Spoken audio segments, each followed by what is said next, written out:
अब एक तरफ सैफ पर हुए हमले को लेकर जांच चल रही है, हमलावर को लेकर सवाल उठ रहे हैं, तो वहीं दूसरी तरफ सैफ के मेडिक्लेम को लेकर एसोसिएशन ऑफ मेडिकल कंसल्टेंट ने यानी IRDA को पत्र लिख दिया है।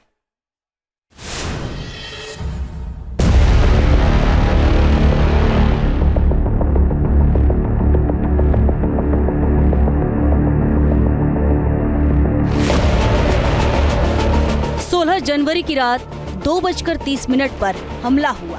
सैफ ने हमलावर का बहादुरी से सामना किया।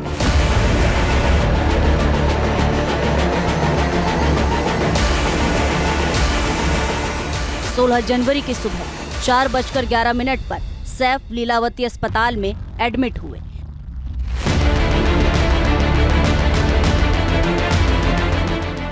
जनवरी को ही सैफ और अस्पताल की तरफ से बीमा कंपनी को करीब 36 लाख रुपए का मेडिक्लेम भेजा गया। 16 जनवरी की शाम 7:15 पर सैफ की बीमा कंपनी की तरफ से 25 लाख के कैशलेस ट्रीटमेंट क्लेम को मंजूरी दे दी गई।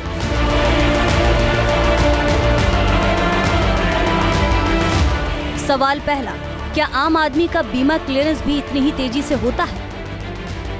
सवाल दूसरा, क्या सर्जरी और 5 दिन के इलाज में 36 लाख रुपए लग जाते हैं? क्योंकि सर ये सेलिब्रिटी है, इसके लिए इन्होंने इतना बड़ा क्लेम पास कर दिया, जबकि रूटीन ज़िंदगी में जो एक सामान्य नागरिक रहता है, कॉमन पब्लिक रहती है, उसका जब क्लेम आता है तो ये इंश्योरेंस कंपनी हमारे हालत ख़राब कर देती है, उनको क्लेम डिनाई कर देती है।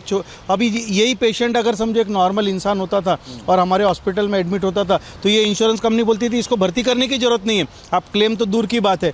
37 lakhs is a big amount. Saif attack case में अब तक सवाल सिर्फ जांच को लेकर उठ रहे थे। आरोपी के असली और नकली होने पर बहस छिड़ी हुई है, लेकिन अब उस इंश्योरेंस कंपनी पर भी सवाल उठने लगे हैं जिसने सैफ के इलाज के लिए न सिर्फ तेजी से 25 लाख रुपए कैशलेस ट्रीटमेंट क्लेम की मंजूरी दी, बल्कि अस्पताल के फाइनल बिल यानी 36 से 37 लाख रुपए को भी तेजी से पास कर दिया। अब मुंबई के एसोसिएशन ऑफ मेडिकल कंसल्टेंट ने बीमा कंपनी के खिलाफ मोर्चा खोल दिया है। इसके लिए AMC ने इंश्योरेंस रेगुलेटरी और IRDA को लेटर लिखा है और जांच की मांग की है, क्योंकि AMC को लगता है कि सैफ के इलाज में इतने रुपए खर्च हुए होंगे, इसमें भी संशय है। 37 लाख तो बिल नहीं होता था और एज अ डॉक्टर भी 37 लाख रुपए कोई देता नहीं था।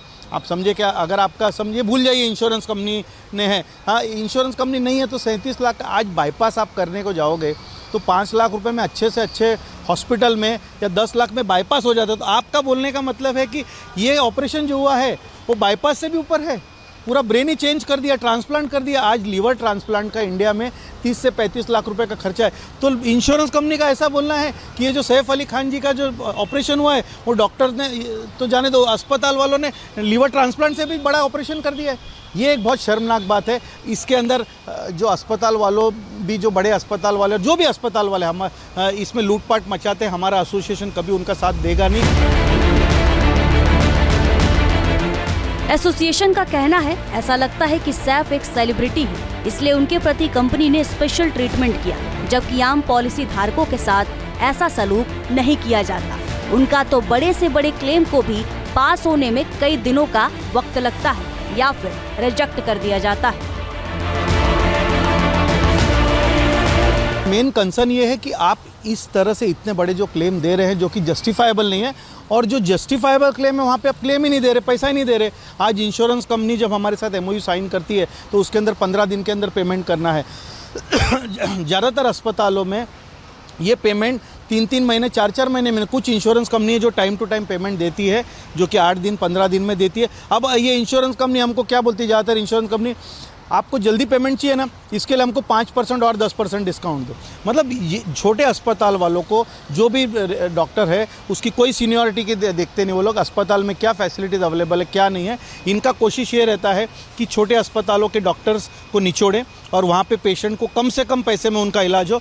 और जब यही पेशेंट बड़े अस्पताल में जाता है तो उनको मालूम है उनके कंट्रोल में नहीं है, तो वहाँ पे बेबस है, तो वो बेबसी का जो बदला है वो हमारे साथ चुकाते हैं।